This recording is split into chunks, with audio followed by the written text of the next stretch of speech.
São as contas certas. Muito boa noite, bem-vindo, Fernando Medina. Vamos começar pelo tema da semana, o ataque dos Estados Unidos à Venezuela. Passados estes dias, ficamos com a certeza quase absoluta de que o motivo maior para esta intervenção americana foi mesmo a exploração do petróleo e o domínio económico da região. Sim, sem dúvida, aliás, porque Donald Trump disse-o com muita clareza na conferência de imprensa, onde anunciou os resultados da intervenção militar norte-americana. Donald Trump tem esta característica que muitos ainda não adquiriram ou ainda perceberam bem. Donald Trump fala claro sobre aquilo que quer. As pessoas é que acham, isto é muito exagerado, não pode estar a falar a verdade. Não, ele fala aquilo claro como água e conciso. E é bom que as pessoas acreditem quando ele está a falar aquilo que vai ser a posição ou a possível ação dos Estados Unidos. Não quero dizer que as suas ações sejam entendidas como ações positivas, muitas das vezes. De forma alguma. E aqui deste lado começamos a olhar cada vez com maior certeza que os Estados Unidos são uma ameaça muito grande. Eu acho que este é o dado mais importante, porque não é possível ler aquilo que se passou na intervenção na Venezuela sem recuarmos umas semanas atrás ao documento base da política externa norte-americana, em que os Estados Unidos assumem com muita clareza o recuo a uma doutrina dos anos 20, em que os Estados Unidos eram os donos e senhores do grande hemisfério ocidental, interpretando-se este hemisfério ocidental por toda a América, norte, centro e sul, e também a Groenlândia. E por isso a dita doutrina Monroe, que Trump agora recupera, é no fundo uma visão imperialista de domínio do Ocidente, uma filosofia de regresso às antigas esferas de influência, fim do multilateralismo. Os mais fortes mandam, conquistam e exploram, ditam até aquilo que os mais fracos podem ter como sistemas democráticos e define basicamente o mundo em três grandes esferas. Uma, a do Ocidente, dos Estados Unidos e concentrada sobre o hemisfério ocidental, a Rússia e a China. Onde é que fica a Europa no meio de tudo isto? Bom, a Europa no meio de tudo isto fica-se com a grande vontade que Donald Trump tem de destruir a União Europeia, que é, no fundo, o grande obstáculo, não do ponto de vista político, porque Donald Trump não respeita a União Europeia como ente político, mas tem-lhe muito medo como ente económico, porque nós somos um grande mercado de exportação para os Estados Unidos, do qual ele não pode viver sem ele. E por isso, Donald Trump está, no fundo, apostado em consolidar estes blocos, o dele. Tratou da Venezuela, está a tratar de ir à Groenlândia, já ameaçou a Colômbia, já ameaçou Cuba, e por isso ninguém sabe bem para que lado, em que momento as coisas vão acontecer, mas podem acontecer. Está com esta inovação, chamo-lhe inovação, é muito pior do que uma inovação, é no fundo uma ruptura completa dos sistemas de relações internacionais, que ameaça um parceiro da NATO, não é? Que é a Dinamarca e a Groenlândia. Ele não vê sobre esse tema. Vê-se que ele está a falar a sério, claro. Aliás, a quantidade de pessoas da administração dele que vêm falar sobre esse tema e no fundo, Putin esfrega as mãos de contente no meio de tudo isto, porque significa que vai ter um espaço para a afirmação do seu poder e convergem ambos os dois, aliás, no objetivo que é a destruição da União Europeia. A ver, vamos o que é que ainda pode acontecer, sobretudo com a questão da Groenlândia. Como é que olhou para as reações que se seguiram, de uma forma geral, da Europa, mas vamos começar por focar-nos na reação portuguesa do Ministro dos Negócios Estrangeiros, ao dizer logo num primeiro momento que a intervenção americana teria uma intenção benigna? Eu julgo que Portugal não esteve bem na resposta que deu. Percebe-se que Portugal tente passar, do ponto de vista da sua política externa, entre os pingos da chuva, de não querer incomodar americanos e não querer... Mas claramente o mundo mudou, quer dizer, o mundo mudou e Portugal tem que ter uma posição muito clara. Os Estados Unidos, neste momento, não são aliados de nenhum país europeu, em matéria nenhuma da União Europeia, não são. Então e como é que se fala com os Estados Unidos? Com muita dificuldade, aliás, com muita dificuldade. Mas em voz alta, nesta altura? É precisamente isso, mas não precisamos chegar ao nível a que estamos a chegar em Portugal e que estão a chegar noutros países, que é...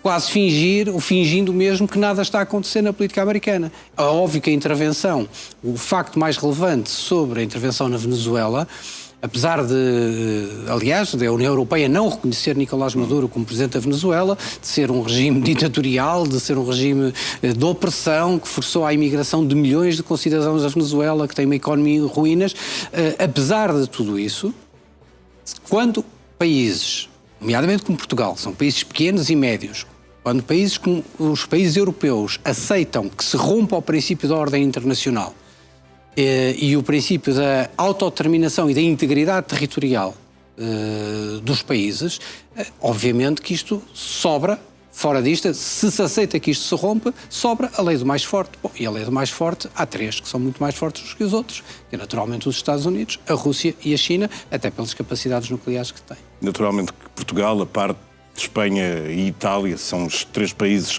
da União Europeia que têm cidadãos, seus compatriotas, mais concentrados na Venezuela, está preocupada. Curiosamente, estes três países tiveram entre eles reações bastante diferentes, com a Espanha a condenar com veemência aquilo que os Estados Unidos tinham feito em Caracas com Nicolás Maduro. Mas existe uma grande comunidade luso-venezuelana, boa parte já cá está, na Madeira, mas na expectativa de um dia poder regressar.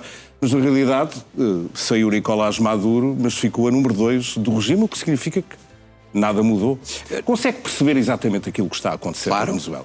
Aliás, o Pedro deu na introdução exatamente a resposta certa. Esta é uma intervenção orientada para a captura dos recursos naturais e minerais da Venezuela, porque não só tem as reservas petrolíferas que tem, como tem depois recursos minerais em quantidades extremamente abundantes, sem que isto comprometa o envolvimento permanente de tropas americanas dentro da Venezuela. Isto é, Donald Trump sabe que tem uma linha ténue entre aquilo que é o America First, isto é, nós somos os imperialistas que conquistam, mas ele sabe que nunca lhe seria perdoado se ele fizesse uma intervenção de tipo iraquiano, de tipo do Iraque, que era, no fundo, colocar de novo tropas em massa num país estrangeiro, que seria, aliás, uma situação caótica num país como a Venezuela, impossível de gerir. E por isso o que é que ele fez? Fez a coisa mais eficaz para ele do ponto de vista da gestão do seu poder, mas que demonstra de forma muito clara o cinismo e as verdadeiras intenções da sua intervenção.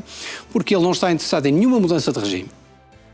Isto é, como foi bem assinalado, quem lá está é o regime de Maduro, por interposta pessoa. Ele até foi claríssimo, dizendo que Maria Corina Machado, que à primeira vista seria a hipótese mais provável para suceder a Nicolás Maduro, está fora dessa equação. Fora da equação.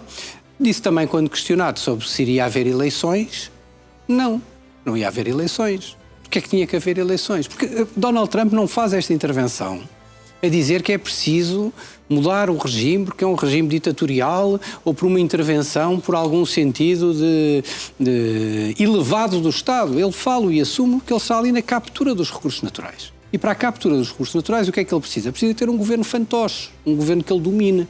De preferência uma ditadura. Ajuda bastante, porque acalma. E por isso o que é que ele tratou de fazer? Ao contrário do Iraque, em que os americanos a determinada altura tomaram uma decisão de desmantelamento das estruturas do Estado iraquiano e depois geriram o caos.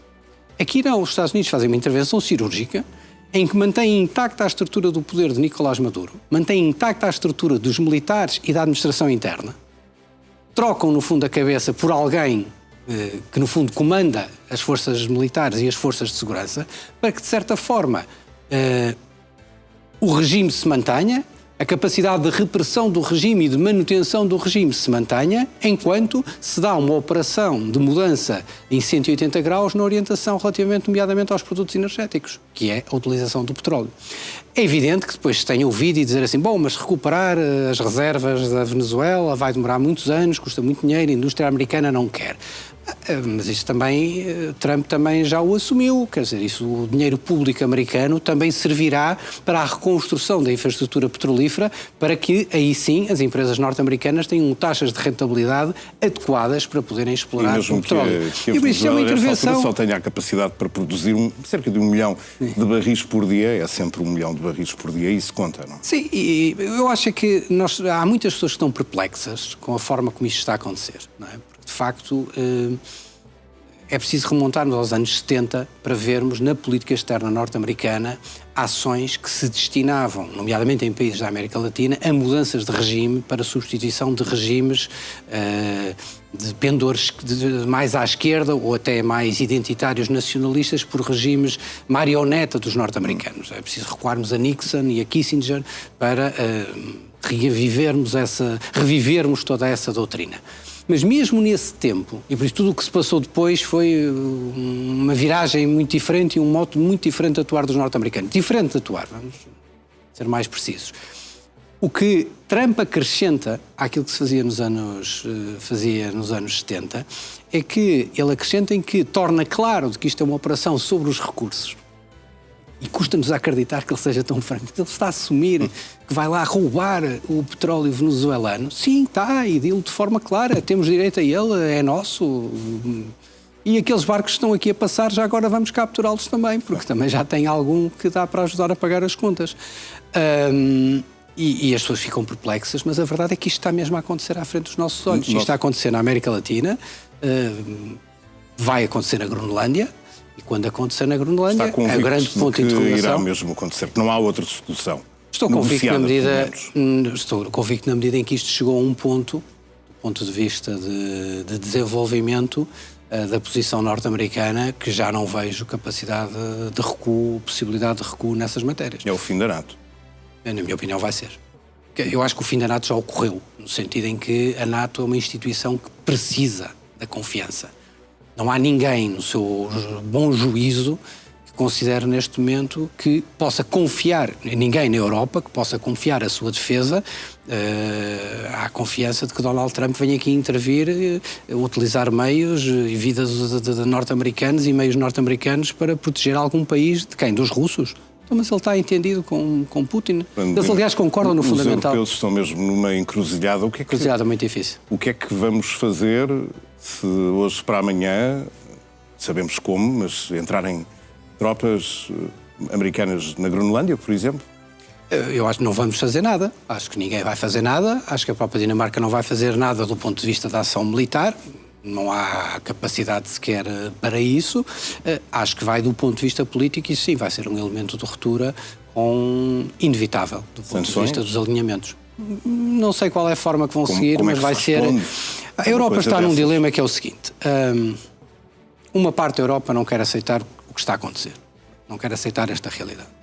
Outra parte da Europa já percebeu o que é que está a acontecer, mas acha que, perante a ameaça russa, que ainda mais vale apoiar um acordo para a Ucrânia que, de certa forma, envolva os americanos e que se ganhe aqui uns anos a empurrar os russos para que eles não avancem mais. Foi aquilo que aconteceu ontem em Paris, com um acordo assinado à frente de nós.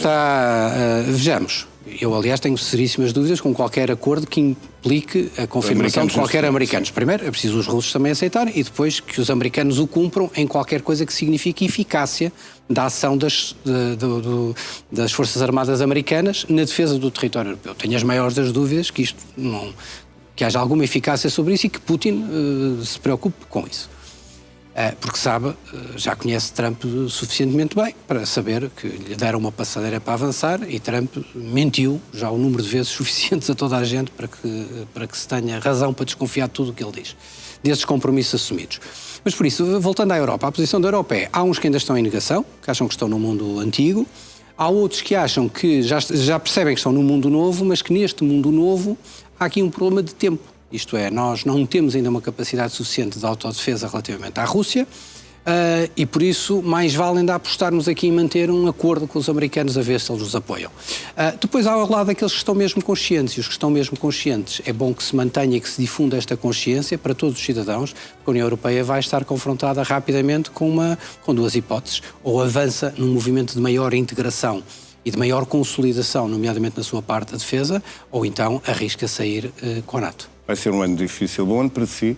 Ainda não nos tínhamos visto desde o ano passado. Fernando Medina, muito obrigado pelo seu comentário. Muito obrigado.